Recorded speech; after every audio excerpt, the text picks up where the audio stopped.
Hello, my Luo people. Today, we are going to learn about the Chollo kingdom or the Shilluk kingdom, which are a Luo group that is found in South Sudan.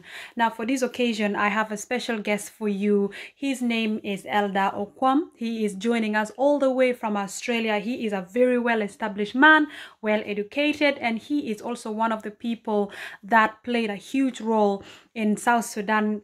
In order for South Sudan to get their independence. He is a well-known elder in his community, whether in Australia and in South Sudan as well. And today he is just here to talk about the Chollo people, the Shilluk people. And you'll also get to understand why last time I said they are actually not called Shilluk, their original name is Chollo. So before we start, I'm just going to give a chance to our elder here to introduce himself. My name is Okwam Nyikang Adiang Ajabong. I'm actually from Chollo, which is the Chollo kingdom. My area is called Kaka, which is the town, but my home village is Akurwa, where Nyikang also is living. That is the headquarters of Nyikang. And I have children. I'm now living in Australia. So I'm really also happy today, and I really thank you very much, Erin, for your welcoming me and hosting me also to give our people just a background about the Chollo people, but we will speak in depth in the future, more and more in topics. Thank you. Thank you very much, Brad. Thank you.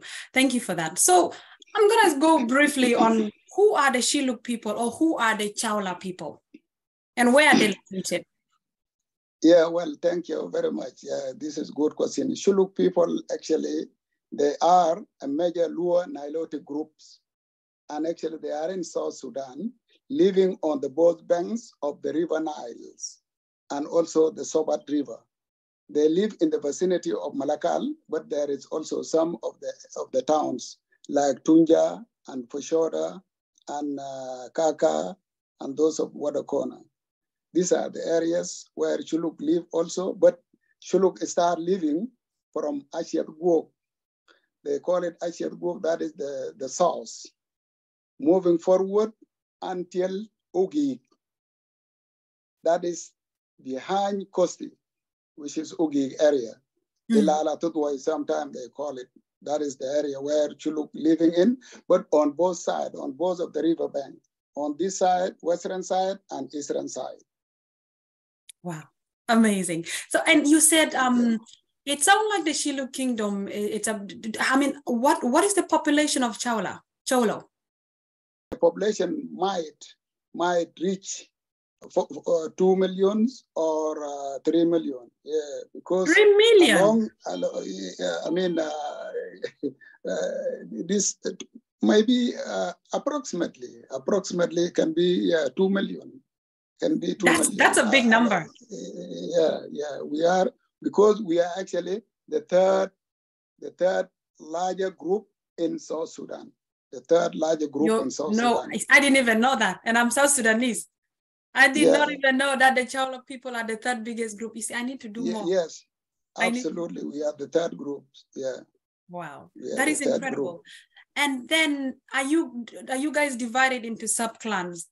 How many sub-clans are there in the Shilluk or the Chollo group? Now we are not divided into sub-clan. We are divided into chiefdoms. You see, those chiefdoms, they fall under the kingdom of Chollo. We are about 16 chiefdoms, but all they fall under kingdom of the Red of Chollo and Fushoda kingdom. That was actually the center. That is in Kodok area. So we are not sub-clan, but we are one. We are one, but actually it's been divided by Umudia. We call it Umudia.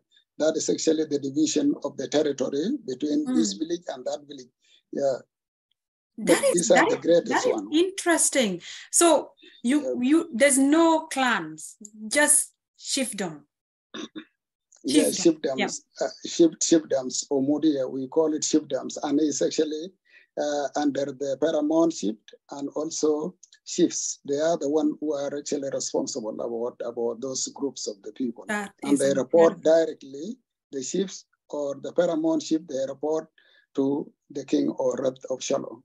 Yeah, I was going to ask this later, but I'm going to do it now since we are talking about the kingdoms already. So you said in total there's 16 kingdoms. Yep. Say chiefdoms. Sorry. There's one kingdom and then there's 16 chiefdoms. Yep. Yeah. And those your fall king, under him. Your king is in charge of all of them. Yes. Amazing. Indeed. That is incredible. Yep. So let's now dig a little bit more into your king. What is the name of your king and what is his responsibilities? I mean, what are some of his responsibilities?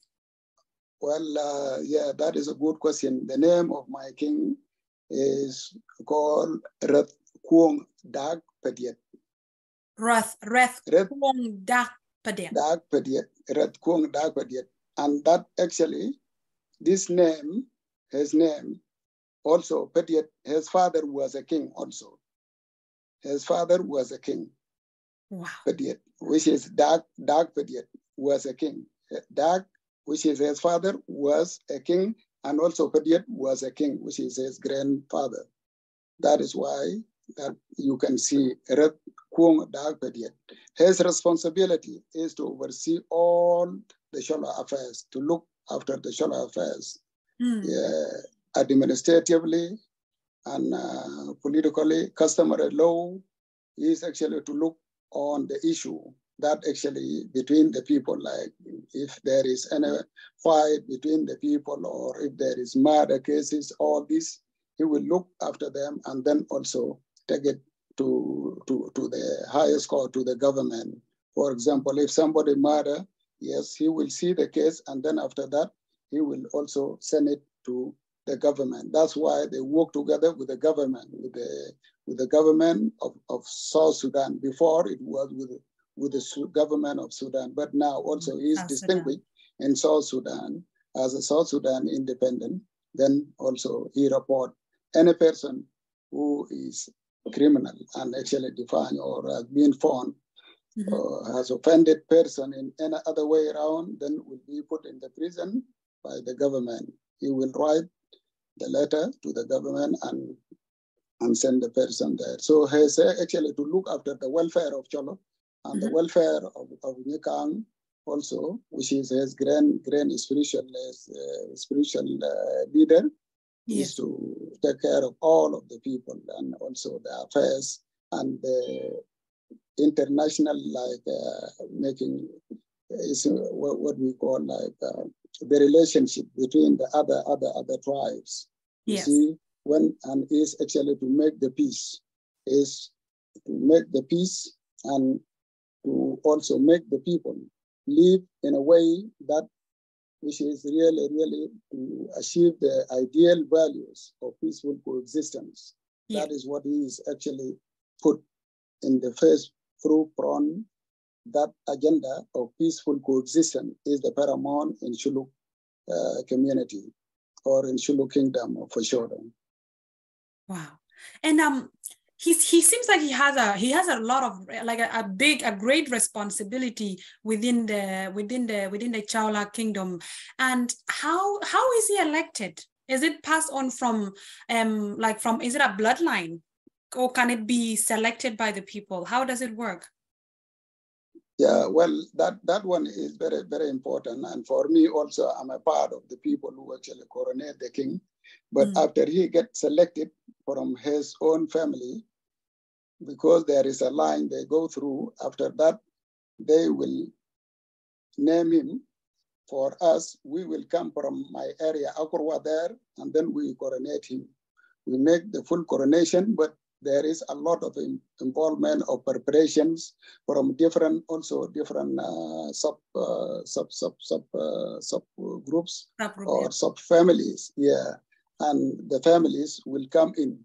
Every family has got its own responsibility. All people will be involved in coronation of the king, but mostly he will be actually selected by his family, and then his family will give us, okay, then we will come from Akurwa and then we will do the rest of the work to finalize the coronation and put him on the throne, and then people come to put the word war, which means respect. War, Respect. war. War. Yeah. We call it Yeah. water. Yeah. Water. War. Yeah. Yeah, that is a greetings. Yeah, Warapaj. Sometimes you go to Warapaj to greet him. That is Warapaj. Yes. Greeting. Yeah. Incredible, incredible. So it is fair, overall, it is fair to say that it is a bloodline. So the current king, the next king is going to be his son. It's passed on from one family. Is it? Yeah, his son will come in a due time. The next king will be from another family, because there is another family that will be actually now will be taking over but at the moment, his son will not come immediately after him. The other family will be actually, so it doesn't stay in one family then. It's basically, you change it. That is good. There is three family now. So it go from this family to another family. So there's three, okay. All right, that makes sense. I think it's better as well, because because normally in certain countries, for example, even in England, just to mention, is that it's normally passed on from, it's one family. You're the king, your son is going to be the king, and then your grandson is going to be the thing, and then your great-grandson is going to be the king. It's normally passed on to that bloodline. So it's actually amazing to hear that within the Chollo kingdom, you mix it. It's not just one particular person. I mean, one particular family. It's amazing. It's kind of like, like there's democracy. Exactly. That family also, has children will be the same, and that family their children will follow the same, in the same hierarchy also. Yeah, so there is a democracy, go from this family to another family to another family. And are you from those three, are you from any of the families? I'm the one who actually do the work of coronation. I'm the one who coronate the king. I'm part of the family of the big royal one of the Nyekang, because we are the one who will come and make the final coronation of the king. We come from Akorwa. I feel like I'm even talking to a king right now. I feel like right now you are the king. So tell me, tell us a little bit more of the preparation or the work that need to be done before the ceremony. Yeah, the work that need to be done is actually generic one information I can give you, that all people will be preparing from south to the north. We come from the north to do our job, and the people from the south also we come, and then we meet in the center for sure. After that preparation on that one day, then the king get coronated. After his coronations, then the order of the chiefs, they will come and give him the final word of advice. He will be advised in a big congregation. That actually is a council of all chiefs, which is the chiefdoms. Each chiefdoms will be represented by his chief, the paramount chief, and then they will advise the king. And after that, then the king will be the final one talking, giving his final word. That's it. Yeah, but there is a lot of this preparation, but in future we will actually discuss that one. But at the moment, we just talk about the generic one, but it's a stable and peaceful kingdom, actually. We follow the rule of law, where everybody abide by the rule of the king. If he said any word, his word will be heard all over. If he said anything, his word must be heard. Must be respected. And everybody bow before him. That's very important. But we have a good hierarchy and good democratic systems, and also good analysis of taking the cases. And when people talk in trying to analyze the case or the court, people do not jump to the conclusion. They will try to actually analyze and investigate the case, how it come into being. Incredible. That is, and you did the last one for the last king. For me, I cannot be the king. But my role is to coronate the king. My son also will do the same thing. Will coronate the son of king. Yeah, because it's also a line. It will be like hierarchy. My hierarchy, my children, also my daughters. If the time comes, they can come also during the coronation. They can be with us, and they can work together. We work together with them. But there is actually a big preparation. It takes not a month, but a complete full year preparation. Full year preparation. Yeah. Incredible. It's mind blowing. I love it. So what I'm gonna do is, what I'm gonna ask you next is that, it's like regarding another Luo group. Now this Luo group is called the Anywa. The Anywa are found in South Sudan and also in Ethiopia. Now I came across some information that there was a time that the Chowla or the Shilluk people and the Anywa people, they were one. Do you want to give us just a brief, maybe a brief information on how they became two separate Luo groups? If at one point they were one, how did they become two separate Luo groups? Generic information, like when the people they start actually in the place called Kar, which is near to the lake that they call it in English now, Tanganyika. That is the lake we call it. Actually, that should be the lake. I presume that lake is called Tornyakang, which is, but that one, they have been living in the place called Kar. When they start moving from there, there was actually an issue between Nyakang and Gelo. Dag, which is the son of Nyakang, went and for hunting, he asked the spear from Gelo, and then from there, he went for hunting, he speared the elephant, and the elephant ran away with the spear. And then when he came home, he said that, no, I need my spear. This spear is very important. Which is tongue. You can call it tongue because all the Luo, they call it tongue. Yeah, tongue, we call it tongue. And that when he actually speared the elephant with a tongue, and then elephant ran with a tongue, and then now he came back saying that, look, his father here said, look, Gelo said, I want my tongue. He said that I cannot. But he tried to actually go back to trace the elephant until after some days he found it, and then he come back. He gave the tongue to Gila, and now people staying now. There is a tension building, you see. So when tension reached to the climax, the little child of Gila, little child of Nikamo here, went and swallowed the beads, the mui, which is the table, and then here, Nikanga said, now at this point, that is the time I would like my Gila said that I need my dumui. You see, so Gilo said I need dumui. In that case, he said, okay, let the child go to the toilet. After that, tomorrow we will get a say, no, I need it now. That is where also the issue come into being. And from there, then they have to actually to cut the stomach. It's gonna cut. Then take a curl. They took the bit out and then gave it to Gilo. That is the dumui, which is actually from the child of Nyakang. From that time, that is where people they start separating. And then when they were moving forward, also everybody was actually going. They coming through together. Then they move together. When they reach to which part, which is Barakazal, where is the Lua now? The Lua Barakazal. They stay there. They stay there for a long time. Both of those brothers, they just depart. That one ahead and this one following by them. But they went and lived there in Wipaj for a long time.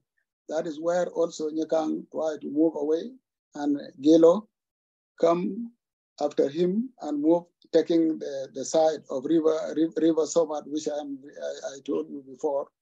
Then Gelo went through River Sobat, and then Nyakang went northward, following the Shilluk western bank. Then at that stage, that is where they disperse, and then they start living in separate.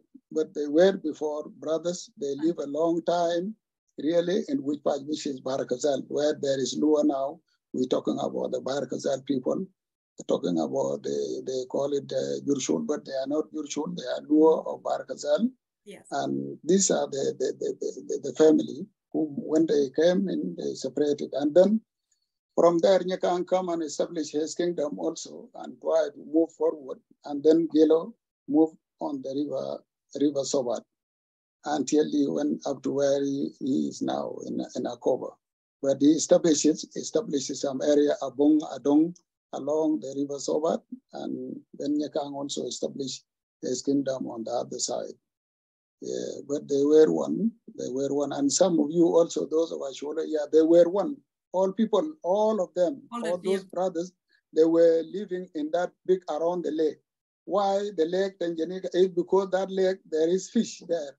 And that is what they do. That is that their activities is actually fishing during the time, fishing and gathering of the fruits from different trees. That is why they have been around there. That is the big place. Even now, those in Uganda, those in Tanzania, and those in Kenya, people were there. Because when Nyakang and Gila, they left, some of them left. Some of them remained there. Wow. Some of them remained there, yeah. That is incredible, because from what I've heard of the story of Gilo and Nyikang is that it seems like, because it's quite similar to the story of what happened between the Alur and the Acholi. It seems like all the Luo divided because of family conflict. Like all the Luo, there seems to be a lot of fighting back then between families, and to the extent where they could not forgive each other, and one person always have to move. Thank you very much for sharing that, just to kind of get a better understanding of what happened between the Anywa and the Shilluk people. You said that you also mentioned, actually, are we also are we also from Shaula or Shilluk? Yeah, we have been a big group on Wipat, which is called Ker. That place is called Ker. My father told me that people were coming from Ker. They call it Ker. That is where people have been before, where those of Nyakang and other groups, those of Dima, those of Ashole, they have been there. But during that family conflict, everybody tried to, sometimes you leave your brother, let him go first, and then you follow him, and then you divert other way around. Yeah. So that is where actually people start scattering. But we have been actually one group, because they were brothers and sisters. Those of Achol and Nyakang and Boer and Dimo. Also, that is Boer. Boer is the people of Barkazal. So Boer Wadukwa remain in Barkazal, Luo Barkazal. Yeah. You know, like from what I've learned is that the Luo people, it's a bloodline. The last time I put it on my video, I said that we as the Luo, it's not, you cannot just be a Luo if it's not in your bloodline, you know? And when I said it because it was families that had there was conflict within the family, which involved one person moving far away and setting up their own group. And then that's how the Luo people all became divided. When I said that, a lot of people were saying, no, some were assimilated, and, you know, they were saying a lot of things. And I'm like, I because I am convinced that, because I'm, and this is now because I'm talking to different people, I'm fully aware that the Luo people is one family that formed another group, and now there's multiple different Luo groups, you know? Like, what is your take on it? Do you believe that it is a bloodline, or am I getting it wrong, or what is your take on it? Well, I just put it like this. Actually, we have been a bloodline before, but due to the migrations and then also the far distances between the people. But at the same time, you can see the commonalities between us, the commonalities we have, the common language we speak, and also the things we share, the dancing. Because when we dance now, some people dance in the type of coping animals. The same thing also, we do the same. But these commonalities, it does not come from nowhere. It is actually historical combinations of people have been living together, but due to the long time migration and disintegrations in different places and different locations, Even the language become more now, not as strong like before, but we can hear each other. We can say P is P, Cheng is Cheng, Mike is Mike. Yeah, all there is commonalities we have. Therefore, I can see this day we come from one family. But you see, even your children, and normally in one family now, people become their extended family and close family. And this is what happened the same. In a due time, family become also more bigger and they go separate place. The language also become, actually, either you drop one word or we increase one word. So you can see. So they are actually coming from one bloodline people. I mean, family. We are actually one family. The Luo in Uganda, the Luo in Tanzania, the Luo in Kenya, the Luo in Barakazal, the Luo in South Sudan, and Anuag in Ethiopia. And also we got another group of Luo, which is Maban. Maban people near to the Blue Nile. These people also, they speak the same thing. Even we share the same song like them. And I believe that there is a history that they said you can go to them and buy tobacco from them. I mean, a long time ago in history. So those Maban people, they are part actually of Shilluk kingdom, but they have been on that side. They are Luo. They are actually part of Luo. Maban, is it? Yeah. We call them. There is a name. We call them Chai. We call them Chai. Tiang Chai. Chai. Maban is the name. Maban is the name of their area, which is their hometown. But we call them Chai. You see, we call them Chai, and also some of them they call it Uduk. Uduk. They are actually Uduk. Yeah, some of them there is Uduk, and there is Chai also there. But Chai are the people of Maban. Maban is their hometown. Yeah, but they live there. We call them Chai in Shilluk. Yeah. Incredible. I think I accidentally missed them then on my last time when I was doing the Luo groups. Chai. I missed Maban. Yeah. I missed them. I need to fix that. I need to go look for them. I need to bring them on here as well.